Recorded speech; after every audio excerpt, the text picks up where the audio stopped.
Hello everybody, my name is Abel Velasquez. I'm in charge of the marketing and events here for Watermark Books Café. For those who don't know, Watermark is an independent bookstore and has existed in Wichita since 1977. On behalf of the entire Watermark staff, thank you so much for being here.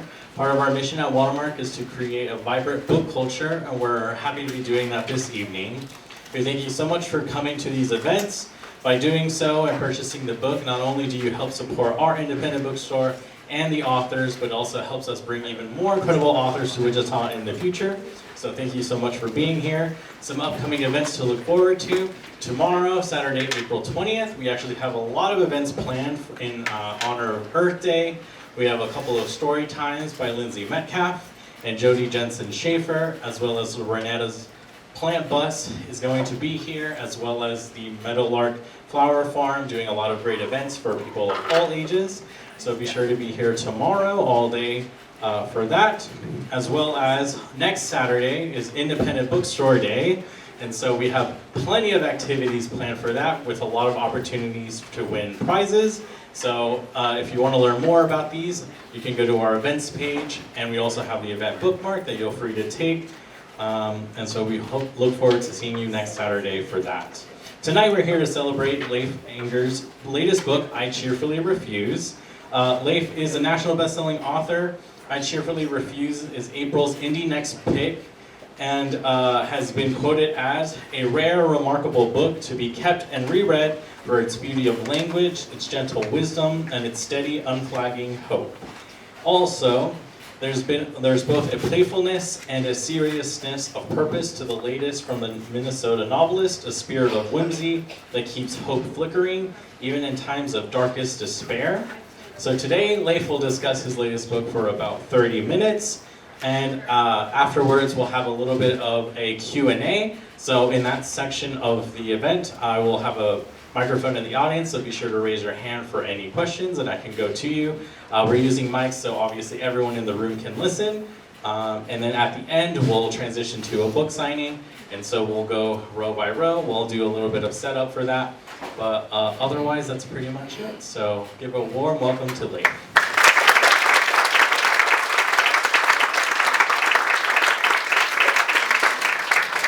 Thanks, Abel. And thanks to the store for having me come. I'm just delighted to be here. I've not been in Wichita since my last book came out, and the way I do this, it takes me many years. I'm a terribly slow writer, but then what's nice is it's lovely to get out and see a lot of the same people, a lot of old friends, a lot of new ones. It's just a delight to be here. And by the way, I came over from the Ambassador Hotel, which is a glorious old hotel, fantastic. And the driver said, "Now, where are you going to go?" I said, "I need to go to Watermark." And he said, "Oh, you are lucky. That is where all the interesting people come to Wichita." just quoting him. So I was encouraged by that. Delightful guy. So this is the book, and it is as billed, it's a dystopian novel, something I never really expected to write, to be honest. But I always feel like I need to qualify that adjective, dystopian, because so many dystopian books, and don't get me wrong, I love a good dystopian novel. I've enjoyed many of them. They are usually set in motion by something that we can't control. So a massive pandemic, or an asteroid strike, or an AI takeover, or the rapture, or whatever it might be. Something dreadful happens, and then we are left to pick up the pieces, and that's the dystopian novel. This one is a little bit different, because it is the sort of dystopia that I think it would be quite possible to just sort of wake up and find ourselves in, having kind of sleepwalked into it. And so in that way, it doesn't really fit the dystopian label. Nonetheless, it's what I wrote. And so in this world, let's see, 16 people own everything. So, why am I laughing?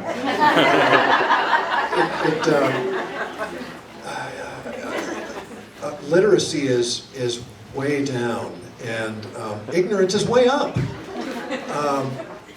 Regular employment is rare, but work camps are quite popular. Indentured servitude has made a huge comeback. And so none of it really seemed, at the time I began making notes for it, to be all that unlikely. This is the only book I have written where I kept thinking, I really hope that events unfolding between now and publication render the whole thing irrelevant. I really, really wanted that to happen. And I'm afraid instead it feels more urgent to me now than it did when I was working on it. It is also, I will admit to you, the first book I've ever written that I was so sad to finish. I grieved because this story, these characters, and that place became for me a lifeline. I started it the week that all of us went into lockdown.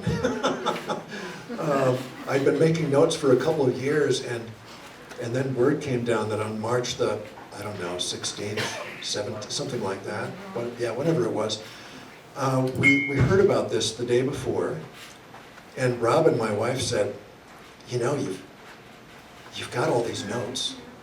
You're ready to go. Stop putting it off. Start tomorrow, because it's not like you're going to be able to get out and do anything else.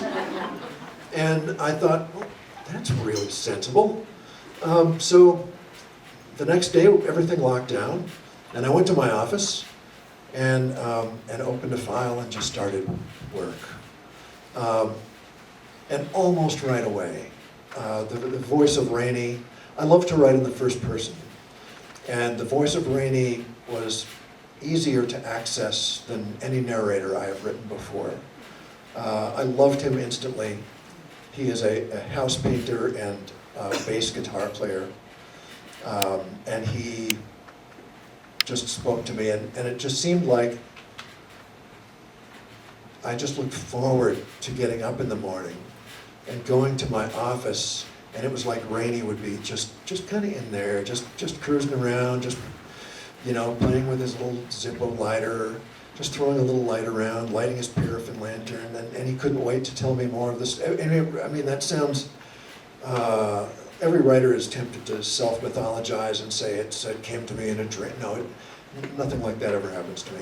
But once in a while, there's a voice, and the voice tells a story, and I was lucky enough to have this to do during those pandemic months.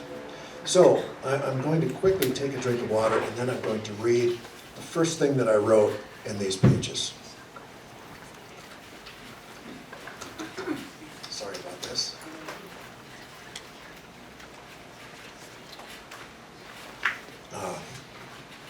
As usual, the first thing I wrote is not the first thing in the book. I had to move inward a little bit because usually the way I work is there is a scene that gets my attention, steps into my imagination, a scene between two pivotal characters most of the time, and I want to write that scene because it has dramatic value, and then everything sort of flows from that. So in this case, what I was thinking was, I want to write about this world 40 or 50 years from now, I didn't put a date on it, a few decades from now, that is troubled, that has gone off the rails in certain ways. But one thing I'm convinced about is no matter how bad things get, people still fall in love. People still need one another, and they still have that one person for whom there's no line they won't cross.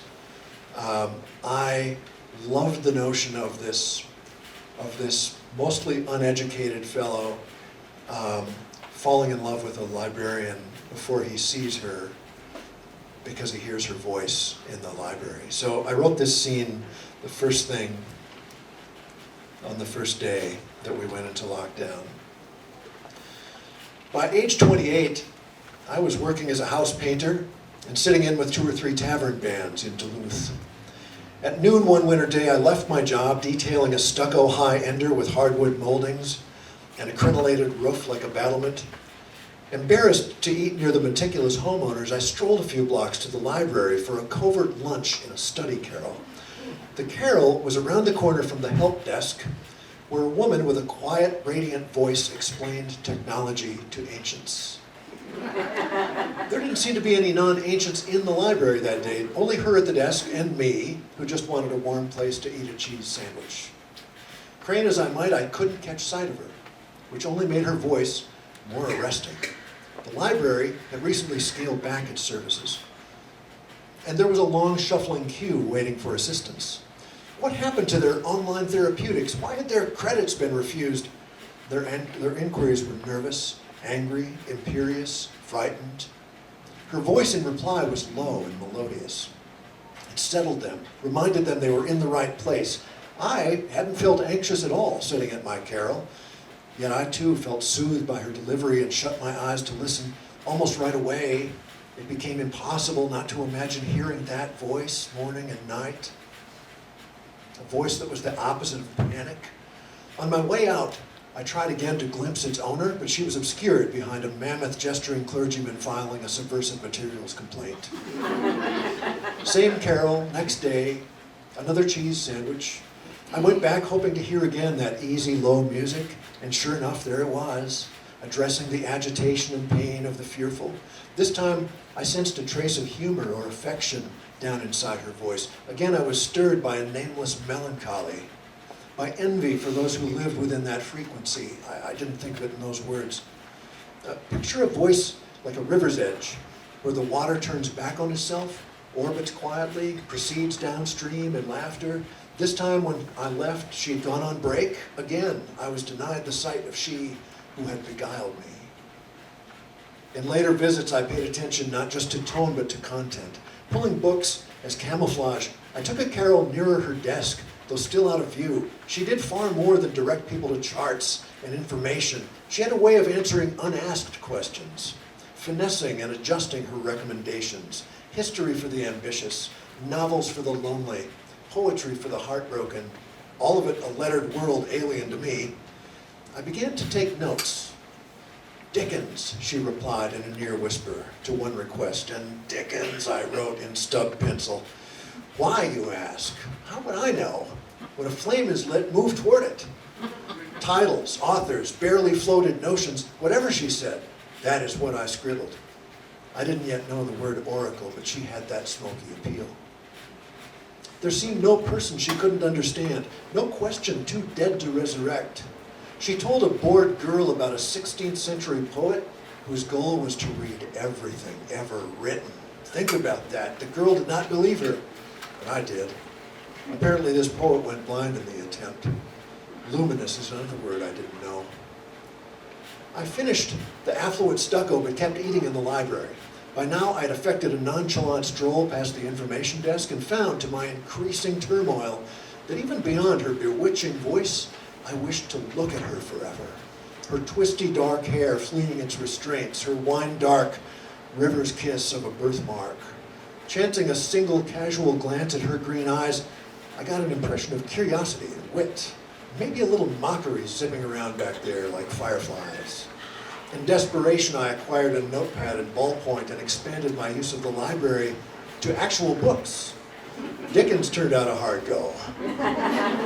Twist? No, the beatings go on and on. But I stuck with it. Next writer on my scrappy list was this woman, Connor, whose people were confused and malformed and placed in the world as if by the god of cruelty. I could hardly bear those stories. Yet linked together, they became a rope ladder you climbed with knees and elbows out of whatever dragged you down. And after this, I seemed to enter a zone of madness. It's a blur now, and was then. I couldn't afford not to work, so to sustain the madness, I worked badly. Falling into books while latex congealed on my brushes and rollers. Not everything caught, but some did. I loved the crazy fight where Beowulf goes hammer and tongs with Grendel in the longhouse. gripping the monster's arm like the world's first clamp, and finally tearing it off, hairy shoulder included, and hanging it in the rafters to drip. Holy smokes! I was taken in too by the long boat ride of Odysseus, with its 1,000 interruptions, Circe with her ominous pig yard, what had to be an invigorating layover with Calypso, and the startling wit of the Cyclops announcing a nice surprise for Odysseus. But then guess what it was? You shall be eaten last. Oh, come on, painting jobs. Thinned into the distance as these stories swallowed whole afternoons, a dazed reader wrapped in stormy light cast by Lake Superior that raging autumn when the sun got lost for 7 weeks straight in a rack of permanent clouds. I banged and barged through dozens and hundreds of books discovered in my eavesdropping sessions, not just adventures, but also poetry, sweet Jesus, by Greeks and Brits and Japanese, whose silky names I never can remember. Did I understand it? Not by half.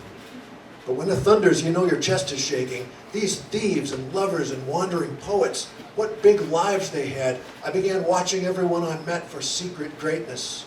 I read about vanished glaciers in books of scorned science. Then a monograph by the raging climatologist Holloway, who predicted Lake Superior would shortly warm enough to yield bodies that had lain on the seafloor for centuries. The navigators, cooks, and ancient braves, the unlucky swimmers of antiquity. And sure enough, Holloway hadn't been gone a decade before these dead began coming ashore, washing up in the shallows, waxy and gaping in their period clothes, frightening children on the beaches, and once tripping up a fleet of racing yachts as they foiled to an upwind mark. After Odin traded an eye for knowledge, I had 8 days of sympathetic response where my own left eye went dark. Recalling the poet gone blind in his zeal, I considered taking a breather, but by then was deep in the tale of a minotaur who falls for an American waitress. I couldn't bear the suspense. Would they find happiness together?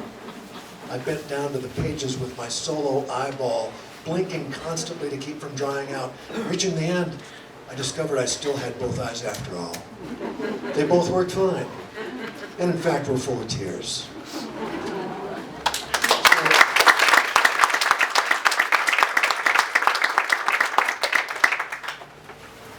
Thanks, you guys are very patient.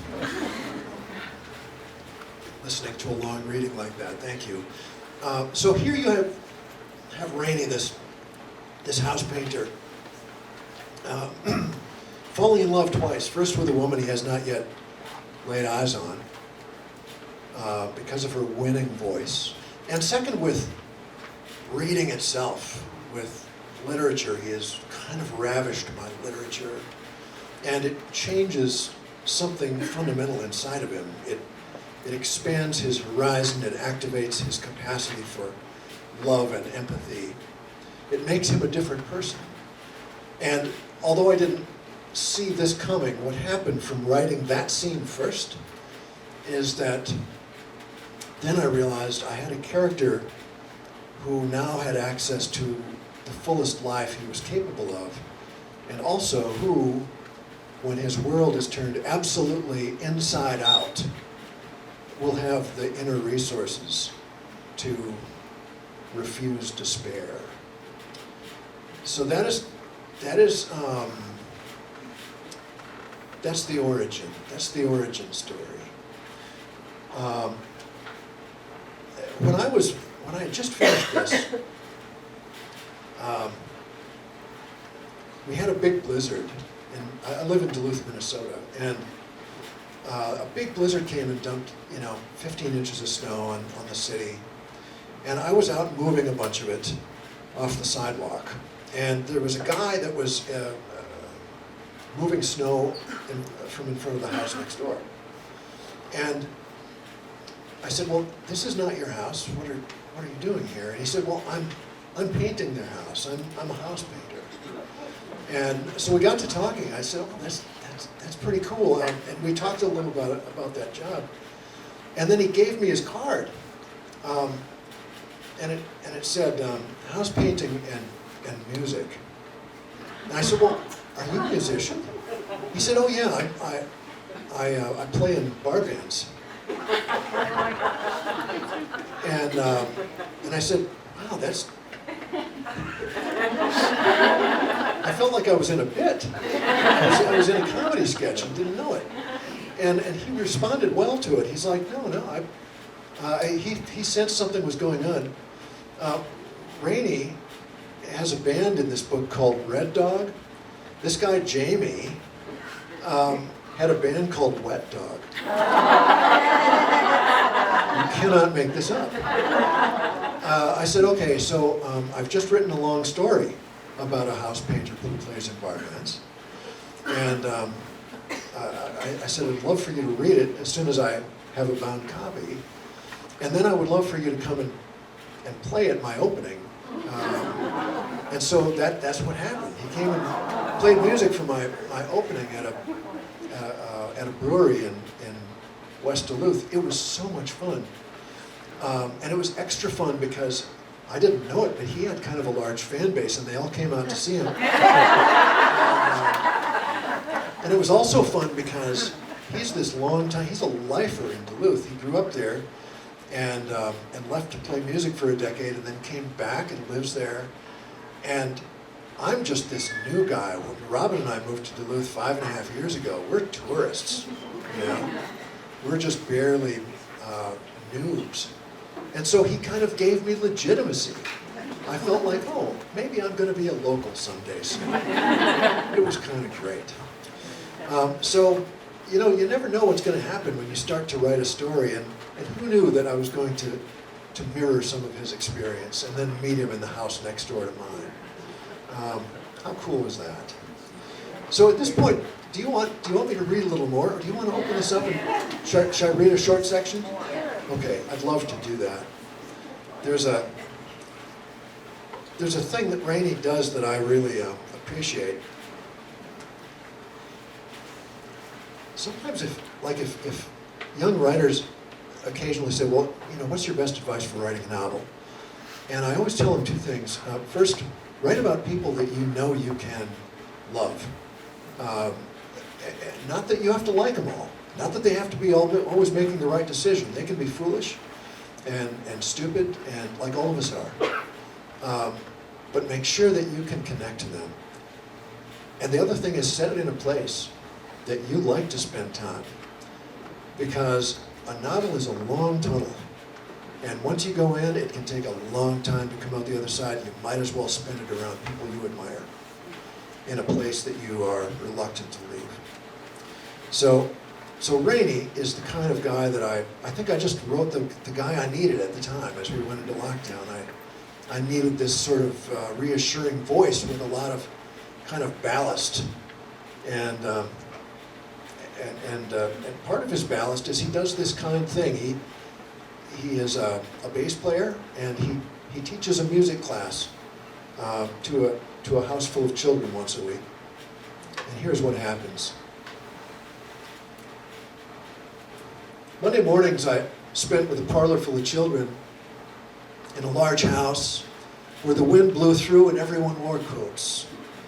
Ostensibly I was there to impart music fundamentals, but their supervisor, Cora, warned me early these were demanding children. They all rated at least 5 on the feral comportment continuum. Some were 7s or 8s. Most had received in utero chemical violations that rendered them impervious to reality. So my true assignment was to distract them an hour a week with songs and stories. That was all I could do in any case, since theory and notation are mysterious to me. As for the students, they were energetic, impulsive. We hit it off. My size was in my favor. Sometimes I held my arms straight out and let 4 or 5 of them dangle and swing until they were worn down enough to listen. Several believed I was a bear in human form, and I was careful not to screw up this impression. Until I was 10, I believed my own grandfather was a Kodiak bear. His shaggy head, his rolling shoulders, his discomfort with houses and language. It still seems true. I liked those kids from the start, and this never changed, even when things flew apart around me, as you are soon to witness. I remember this particular Monday because one of the boys, Tonio, whom Cora warned me was a high 8 on the feral comportment scale, seemed unusually detached. Normally when Tonio saw me, he leapt up and came at a sprint. dodging chairs and classmates, putting his head down and ramming it in my stomach as hard as he could. He was big for his age, and the first time it happened, Cora tried to stop him and got flattened. Now she let him run. My impulse was to sweep him up and twirl him around my shoulders, but this frightened him beyond control. What he needed was for me to take the hit, then hang on to him until quiet arrived. I didn't mind. Tonio had a broad, pale forehead with a small, heart-shaped cleft at the peak. In class, he never spoke, but responded to music by leaning slightly to one side, while his eyes defocused, as if looking inward. Maybe he saw people in there, or herons, or moving rivers. Maybe he was a secret Billy Pilgrim about to come unstuck. The songs I played in Cora's chilly parlor were chosen largely by what Tonio might like. I walked in that day with bass and battery amp and a handful of recordings. The kids saw me and started bellowing favorites. Octopus Garden, Don't Worry, Be Happy. I expected Tonio to leap up and bust my ribs, but he sat isolated on a plastic ottoman with bits of yellow foam poking out the seams. I called hello to the kids one by one, got a few names wrong, and they corrected me with aggressive shouts. When I said Tonio, he gave a stilted smile and drifted back to his fugue. No doubt there were times I went through the motions, but something was off with all the kids that day. They were addled and pent up. To get him back, I went full on with the zingiest stories I had about Django Reinhardt becoming king of jazz despite his ruined fingers, Robert Johnson's cigarette with smooth old Satan at the crossroads, early maestro Orpheus playing dates in hell to free his girl, valiant stuff you'll agree with major stakes and undertones of ceaseless torment. It should have brought nosebleeds of joy and terror, but no. The kids sizzled with impending violence. They had had snacks before I arrived and now flung bits of cookie and dried fruit. Chiefly, they flung them at Tonio, an easy target. He covered his face with his arms, which somehow made them meaner, as if they had all awakened to some threat he represented. I gave up talk for music, played upbeat melodies, invited them forward to lay their fingers on the fretboard, let them twist the tuning knobs to hear the rise and fall. I spoke quietly while hitting sonorous notes on the fat strings, an attempt at stupefaction that didn't work, except on Cora, who dropped off immediately with her hands dangling and her narrow mouth open like something come untied. At the end of this long hour, I was loading the car when Tonio slipped out the door. I didn't notice till he was halfway to me. "Hello, my friend," I said. But then a small pack of classmates poured out after him, their flat eyes, their wet teeth. Tonio fled awkwardly toward me, was shoved from behind and landed on his face near my feet. What surprised me wasn't their spite. Kids can't always help it. Their souls are new and feeling their way. The surprise was Cora, who stood behind them in the doorway. She mirrored their cruelty. No, she steered it. A beaky meanness of lips and chin, looking down at Tonio as he crawled between my shoes for safety. Well, anger rose in me. If they wanted a bear, then all right. My chest grew broad, my neck thickened, a growl formed in the earth and came up through my lungs. Instantly, the kids fell back. They slumped and paled, remembered their small selves. Cora remained looking my direction with overt disgust. When she went inside at last, I told the shaking Tonio that all was well. "Count on me," I told him. "Tonio, listen," I said, because I was naive and large with fury. "You tell the others you are under my protection. Look at my face, my shoulders. Do you see these hands?" He nodded but was miserable and still afraid. I said, "You tell her too, your teacher. You tell her you and me are friends. Say it back to me." "Friends," he said. It didn't change his terrified expression. "It's taken all my life to learn protection is the promise you can't make. It sounds absolute and you mean it and believe it, but that, and no God ever lived who could keep it half the time." So,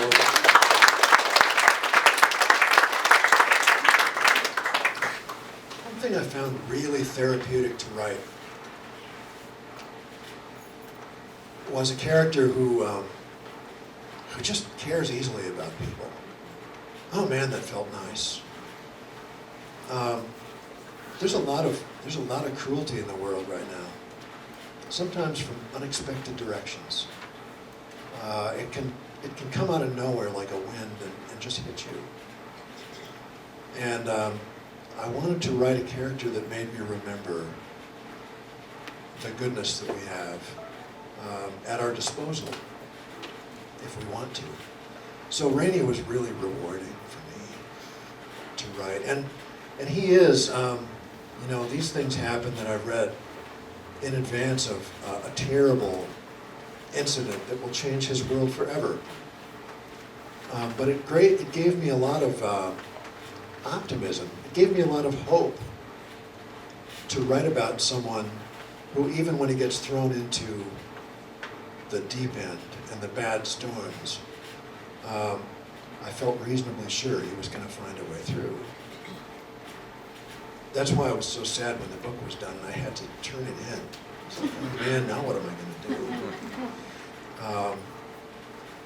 Happily, I think I've got another good idea.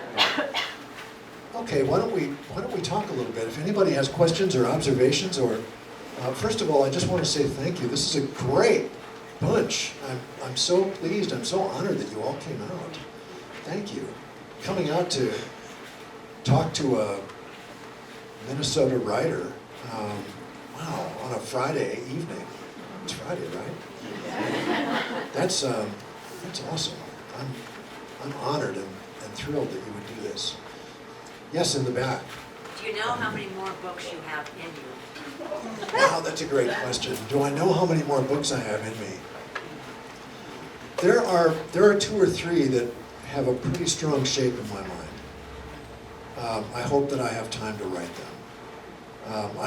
I think I probably do. I'm only 63. But I will say that I feel more urgency than I used to. When I was a young man of 58, I thought I could maybe, write 10, but that isn't going to happen probably. I write too many drafts, and I can't let something go unless I really love it, and then I can. 2 or 3 more probably. Maybe more than that. Who knows? Who am I to say that I won't be like, Cormac McCarthy wrote till he was almost 90. I finally read his last 2. And I put it off because I was so afraid that they might show a reduction. And I loved them. I loved them both. Yeah. Thanks for asking that question. Any other questions? I'll pass the mic to you. I just wanted to say I appreciate your nod to Kurt Vonnegut. Oh, thank you. He's one of my favorite authors, and I was like, oh, Billy Pilgrim. Yeah, Billy Pilgrim, one of my favorites too. I miss Kurt. Yes. Well, wouldn't he be having fun right now?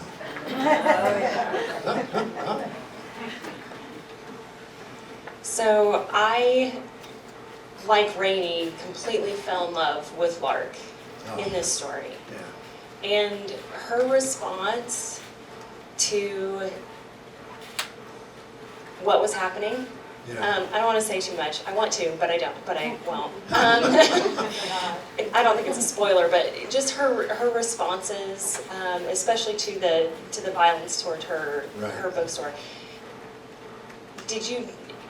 How did you come up with her character? Is it something that you aspire to? Is it based off people that you've seen? I just was very, very encouraged by her and her character, and just how Rainey just took all of the goodness from her, and yeah, it was really beautiful, and I loved her response in that spot. Yeah, thank you. I don't know what to say. Yeah, no, there's Lark runs this wonderful little sort of a clandestine bookstore in Icebridge, Minnesota. There really aren't new books anymore.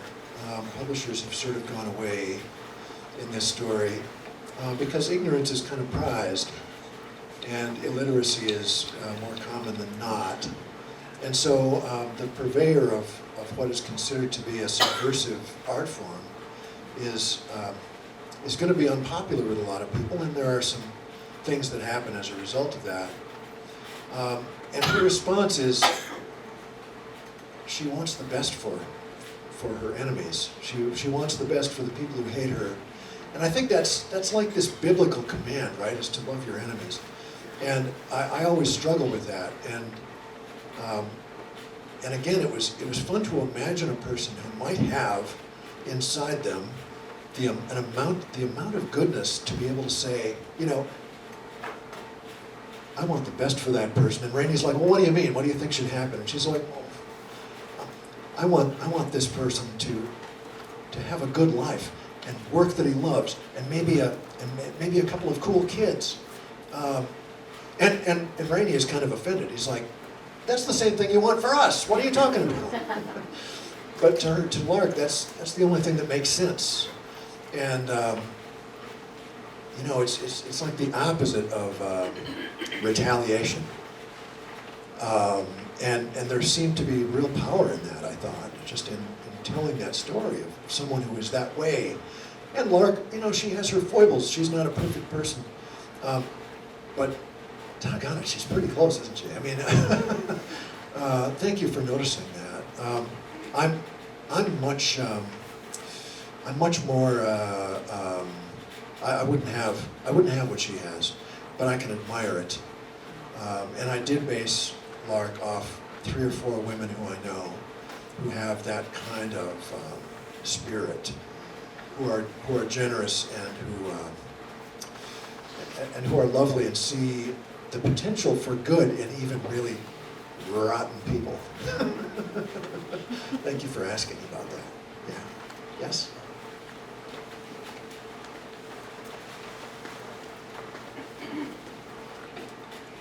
I love the character of Rainey, but was somewhat surprised that he wasn't vengeful after the death of his wife. Do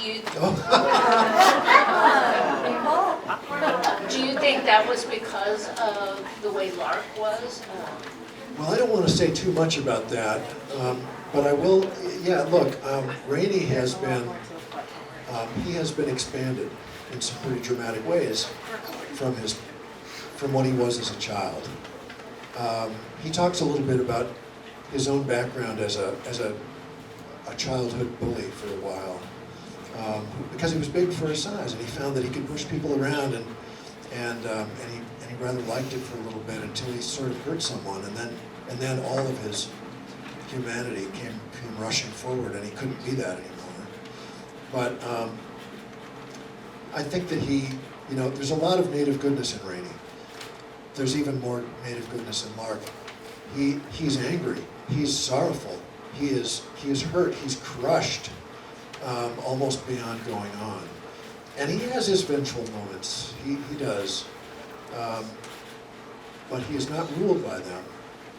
And I think that we're kind of conditioned by just the way the world is, to be incredibly competitive and to be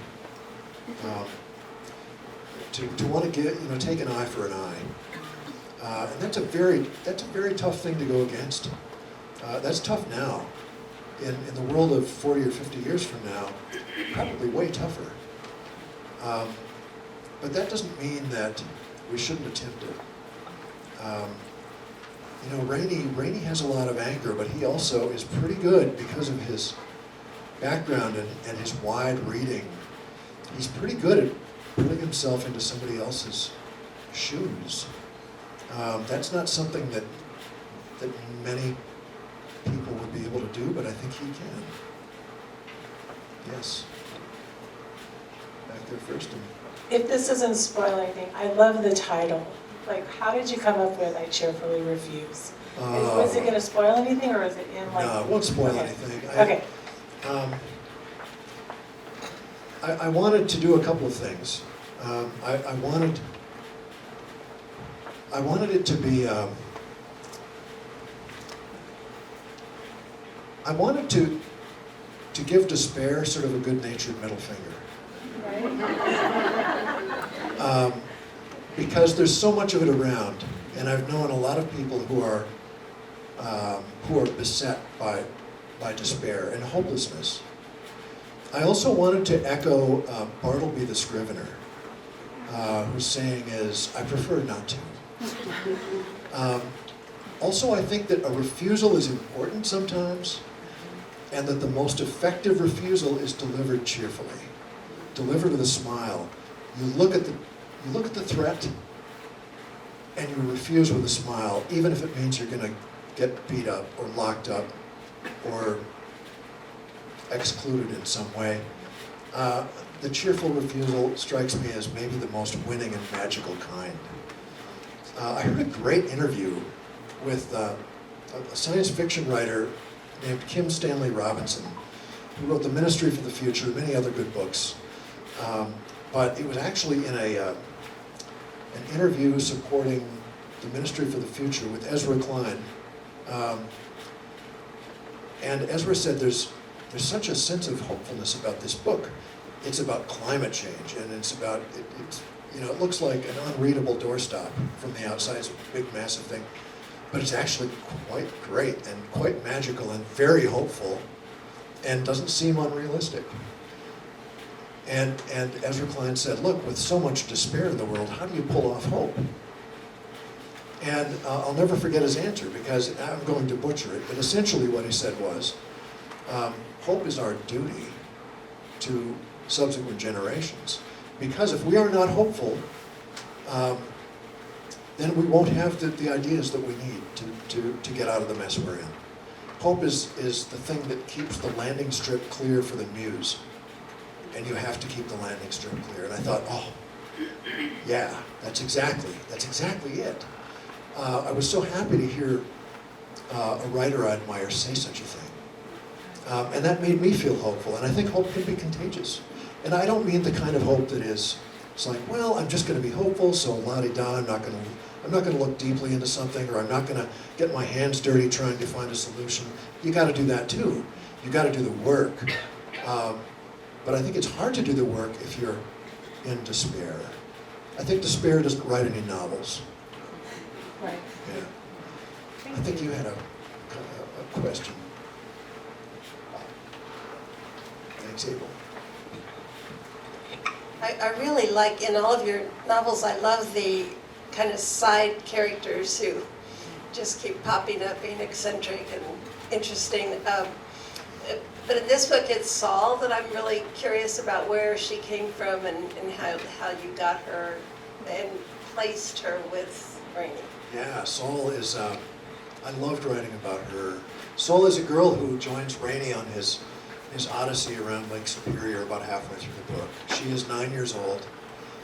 She lives in a terrible situation with an older man who is a non-relative, although he claims to be her uncle. And he's a dreadful child abuser, and she has to use all of her wits to stay alive. And she joins Rainey through a circumstance I won't reveal, but I knew that there was going to be somebody like that in the story. There had to be a young person. I wanted there to be a lot of children in this world, and not just the ones that he plays for on Monday afternoons. And Saul is illiterate, and she is incredibly brave, and she represents everything that could go wrong and everything that could go right. So she was a very important character to include and to get right. Luckily for me, she kind of appeared in full. There's a scene where Rainey is blown across Lake Superior in a storm, and he ends up near a town, and there's a public pier, a public dock, where he can tie up. And as he gets to this town, he sees this girl who is waiting. She's got like a trident, like a fish spear, and she's waiting in the shallows, trying to. It's just this scene almost out of mythology to me. A truly feral child who has raised herself against all odds, and of course, then when he encounters her, she's just filled with wit, and she's a natural storyteller, and she's this total live wire. And it became a sort of secret weapon for me in the story. I loved writing her. And I also loved seeing her through until the end.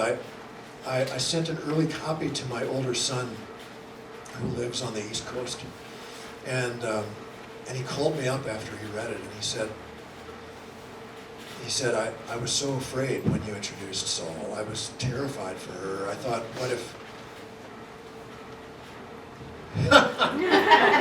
what if something happens? And he said, but then I thought, Dad wouldn't do that. And he was right. Dad wouldn't do that. But no, I wanted her to make readers feel like they were reading a Dickensian child. You know, somebody with that incredible sort of fortuitous turn of mind that turns things to their advantage, and who, you know, look, Rainey might not be a person to take revenge, but Soul is, and she does it in a very smart fashion. I adore her. Maybe you can write somebody who isn't really revenge-minded, if he's got a little sidekick along who is quite bloody-minded. She was a joy. In some ways, my favorite character.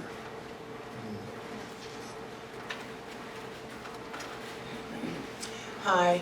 You started by saying you were always surprised when people come out to see this writer from Minnesota. And I think a lot of people here rely on our authors who come from a place reliably. I use that word twice, weirdly. Like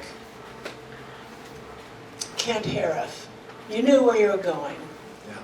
Leif Enger, I thought I knew where I was going. And I never read the little blurbs or something like that on a person that I know. It's like inviting, my dad inviting Garrison Keillor in. We don't need to know the backstory. We know it's going to be with heart and this voice. And I was totally shook at the first of this, like, what? How? He's gone here? And then it all made sense. I was still in a place I knew, with lovely characters that I knew, with all the heart that I knew. And I can see the word dystopian being used, but it is not in the traditional sense. Right. Anyway, I think that's part of what you are known and loved for, is your sense of place.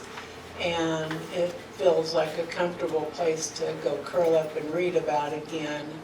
So it was a great turn for you. I questioned you for a while. But it was a great turn, and I thoroughly loved it. So Thank you very much. Yeah. I understand both responses.